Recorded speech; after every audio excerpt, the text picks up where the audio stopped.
Buenas tardes, mi nombre es Camila Correa Solarte, hago parte del curso de Estadística Química con el profesor Drosh Petri y en conjunto con mi compañera Antonia, el día de hoy les mostraremos unas pruebas estadísticas para la detección de datos atípicos. En primera parte, le autorizamos al profesor Drosh Petri que suba este video a su canal de YouTube para que otras personas puedan verlo.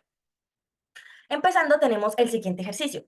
Detección de valores atípicos en una muestra farmacéutica para el tratamiento de enfermedades cardíacas. Un laboratorio de control de calidad está analizando la cantidad de bisoprolol en un fármaco utilizado para tratar la hipertensión y enfermedades cardíacas en 10 tabletas de un lote farmacéutico. Esta será nuestra muestra.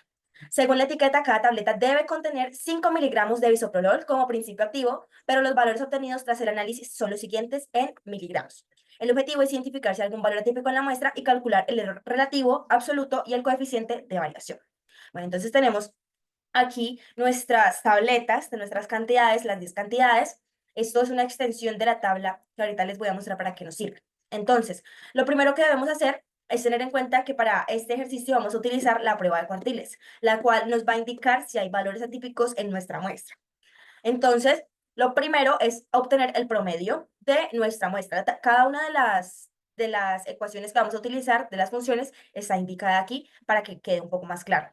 Entonces, en primera parte tenemos el promedio, vamos a sacar el promedio de nuestras cantidades, obteniendo un 501, la desviación estándar también con esa función que tenemos ahí, que es desvesta, ¿verdad? De estas mismas cantidades. Esto nos muestra qué tan desviados están nuestros datos. Aquí llegamos a la parte importante, que son las pruebas de los cuartiles, como tal la función del cuartil. Tenemos aquí esta función, entonces la vamos a colocar aquí, vamos a buscar cuartil, esta que aparece .x, y lo que nos pide es que señalemos nuestros datos, ¿verdad? Pero también al dar punto y coma nos pregunta cuál es el cuartil que queremos obtener. En este caso es el primero, entonces colocamos el número 1, cerramos paréntesis, y lo mismo para el de abajo, que es el cuartil número 3. Utilizamos exactamente la misma función, qué pena aquí, x, colocamos nuestros datos, punto y coma, y el número 3, que es el cuartil que deseamos obtener. Ya con nuestros cuartiles vamos a obtener el IQR, que es muy importante durante esta prueba, que es la resta entre el cuartil número 3 y el cuartil número 1. Entonces colocamos aquí nuestro cuartil 3 menos nuestro cuartil 1, ¿verdad? Para el límite inferior y el límite superior es lo más importante en esta prueba porque es lo que nos permite diferenciar si nuestros datos están por arriba de estos valores o por debajo. Y si es así, estos valores se consideran datos atípicos. Debemos recordar que por más de que nosotros veamos valores inferiores a los normales en nuestros datos, no podemos declarar ningún valor como valor atípico sin antes aplicarle una prueba estadística, como en este caso lo estamos haciendo. Entonces, para el límite inferior, debemos colocar el valor de nuestro promedio menos 1.5 por el valor de nuestro IQR. En el caso del límite superior, hacemos exactamente lo mismo, solamente que esta vez en vez de restar, sumamos el 1.5. Entonces sería el promedio más el 1.5 por el IQR, ¿verdad? Este valor que tenemos aquí. Estos campos que tenemos aquí de media y desviación son los mismos promedio y desviación. En caso de que queramos sacar algún valor atípico, volver a sacar como eso de nuestra muestra, ¿verdad? Pero entonces por ahora no lo vamos a hacer. El coeficiente de variación nos dice qué tan dispersos están nuestros datos. Entonces, lo que vamos a hacer es determinarlo antes y después en caso de que saquemos algún dato. Entonces, tenemos la definición de coeficiente de variación como el valor de la desvesta de la desviación estándar dividido el valor de nuestro promedio, obteniendo así una desviación de 0,021. ¿Verdad? Entonces, analizando el límite inferior y el límite superior, podemos ver que ninguno de los datos que nosotros creeríamos que podrían ser atípicos en realidad están fuera de este rango, porque un dato que uno podría decir es atípico son esos que estamos aquí señalando, que están como fuera del rango de 5, pero en realidad ninguno de estos se pasa de estos valores que tenemos aquí como límite inferior y como límite superior. Para visualizar mejor nuestros datos tenemos esta gráfica donde podemos observar los límites superiores y límites inferiores. Podemos ver que hay un dato que casi alcanza a tocar esta gráfica, pero en realidad no la toca. Aquí podemos visualizarlo mejor y podemos determinar que no existe ningún dato atípico en nuestras muestras. Por último, como el ejercicio nos pide hallar el error absoluto y el error relativo, tenemos que la fórmula del error absoluto es el valor real menos el valor experimental. En este caso, nuestro valor real, como nos indica el ejercicio, es 5 miligramos y nuestro valor experimental es 5,01 obtenido por el promedio. Entonces, lo que hacemos es restar estos dos valores, 5 menos este 5,01 del promedio, obteniendo este error absoluto, y el error relativo es igual a este valor absoluto dividido nuestro valor real, que de nuevo es 5, y todo esto Todo esto lo que hacemos, qué pena aquí, es multiplicarlo por 100 para obtener nuestro porcentaje de 0,24%. Recordemos que esto es en valor absoluto. Entonces lo que hacemos aquí es abs. Colocamos la función de valor absoluto, obteniendo así un 24%. A continuación, vamos a realizar el cuarto punto del examen, el cual dice lo siguiente. Una empresa farmacéutica ha descubierto tu talento en el manejo estadístico de datos y te ha solicitado asesoría para analizar los resultados de un proceso de remediación de contaminantes emergentes utilizando ALAS. Quieren saber si el tratamiento ha sido efectivo para reducir las concentraciones de estos contaminantes en sus efluentes. Para ello te proporcionan los datos de las concentraciones de un contaminante antes y después del tratamiento y confían que podrás determinar estadísticamente si el proceso ha sido exitoso. Entonces, pues en ese ejercicio se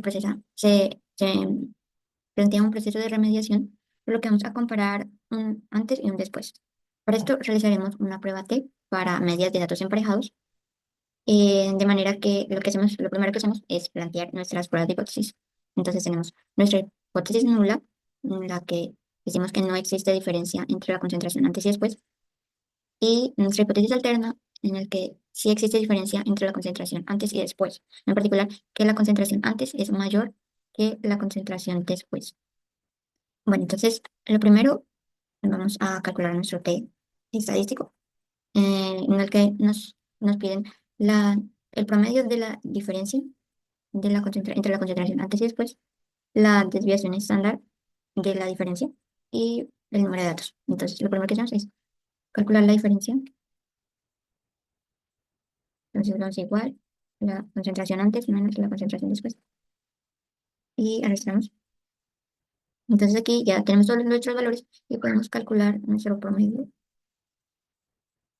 de esta diferencia. Luego tenemos el número de datos, que sería igual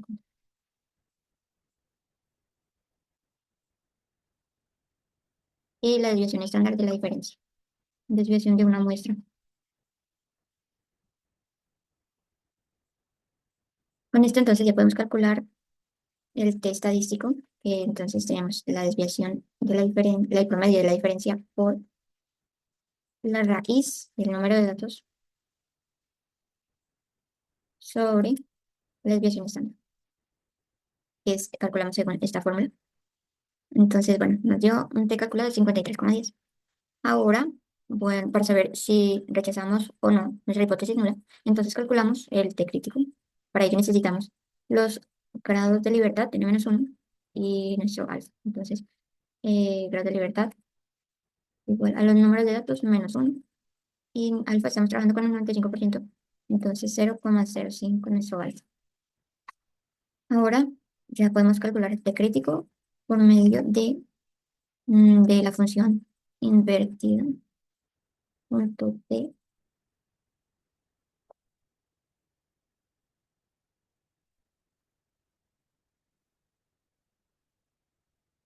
Y nos pide la probabilidad, que sería 1 menos alfa, nuestra probabilidad es 1 menos alfa, punto y coma,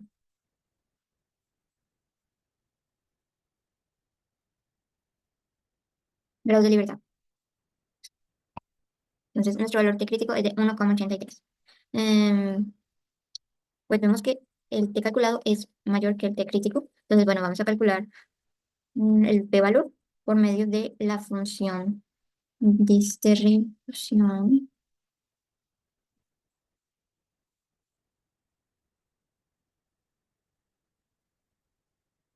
punto t punto cola a la derecha.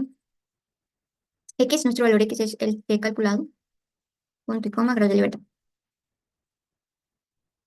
Y el valor P es muy pequeño, la probabilidad de que este se encuentre en nuestra distribución es muy pequeña, por lo tanto podemos rechazar la hipótesis nula dentro de un nivel de confianza del 95%. Entonces, ya con esto eh, podemos ver que sí existe una diferencia entre la concentración antes y después.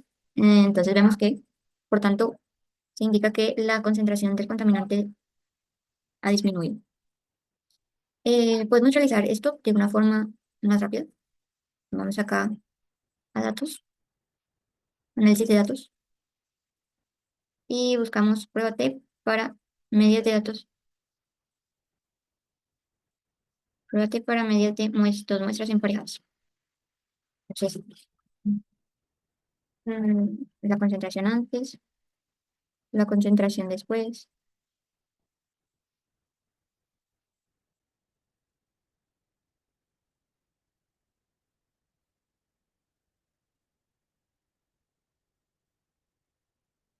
Y aquí vemos que nuestro valor de calculado es de lo mismo, 53,10, y el valor de crítico, 1,83, al igual que nos había dado acá, 53,10 y 1,83. Y bueno, de aquí, de esta manera, ya podemos rápidamente, des- podemos rechazar nuestra hipótesis nula y vemos que sí existe diferencia entre la concentración antes y después. Y bueno, nuestro valor disminuido, nuestro promedio disminuido fue de 4,977 miligramos por litro. Bueno, esto es todo por este video. Muchas gracias.